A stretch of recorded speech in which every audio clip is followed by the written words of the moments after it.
किसी ने क्या खूब कहा है, जीतता वही है जिसमें धैर्य, साहस, सत्य और धर्म होता है।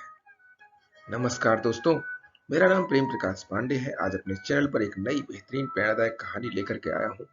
दोस्तों, आज की कहानी से हम सीखेंगे, इस माध्यम से जानेंगे कि हम भगवान को भोग क्यों लगाते हैं और भगवान हमारे भोग को कैसे ग्रहण करते हैं। तो चलिए, चैनल को सब्सक्राइब नहीं किया है तो सब्सक्राइब कर लीजिए और सुनते हैं आज की कहानी, जिसका शीर्षक है भोग या प्रसाद। क्या भगवान हमारे द्वारा चढ़ाया गया भोग खाते हैं? यदि खाते हैं तो वह वस्तु समाप्त क्यों नहीं हो जाती, और यदि नहीं खाते तो भोग लगाने का क्या लाभ? एक युवा शिष्य ने पाठ के बीच में अपने गुरु से यह प्रश्न किया।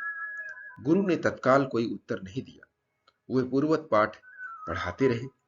उस दिन उन्होंने पाठ के अंत में एक श्लोक पढ़ाया। पूर्णमदः पूर्णमिदं पूर्णाता पूर्णमुदच्यते पूर्णस्य पूर्णमदाय पूर्णमेवावशिष्यते। पाठ पूरा होने के बाद गुरु ने शिष्यों से कहा कि ये पुस्तक देखकर श्लोक कंठस्थ कर ले। 1 घंटे बाद गुरु ने प्रश्न करने वाले शिष्य से पूछा कि उसे श्लोक कंठस्थ हुआ कि नहीं। उस शिष्य ने पूरा श्लोक शुद्ध शुद्ध गुरु को सुना दिया। फिर भी गुरु ने सिर नहीं हिलाया। तो शिष्य ने कहा कि वे चाहे तो पुस्तक देख लें, श्लोक बिल्कुल शुद्ध है।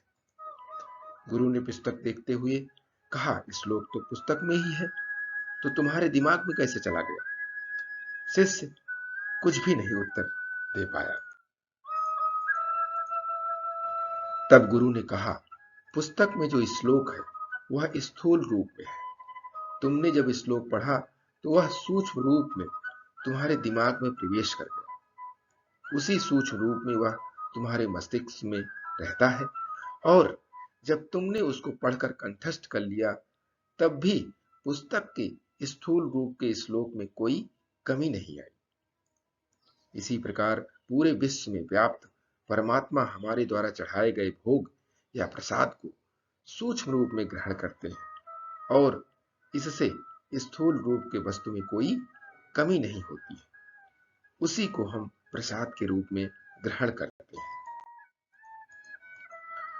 दोस्तों, भगवान का भोग इस बात का प्रतीक है कि हे परमात्मा, आपकी कृपा से हमें ये भोजन मिला है, इसे हम आपको अर्पण करके ग्रहण करेंगे।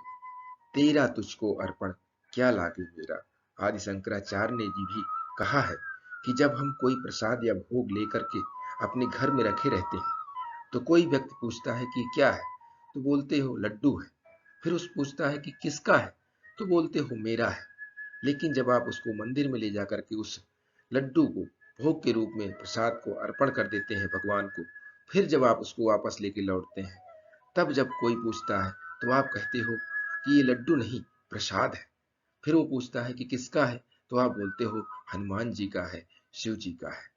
तो यहाँ पर आप समझने की बात यह है कि अभी आपका अहंकार खत्म हो गया। पहले आप मेरा मेरा कर रहे थे, अब आप प्रभु का गुणगान कर रहे हैं।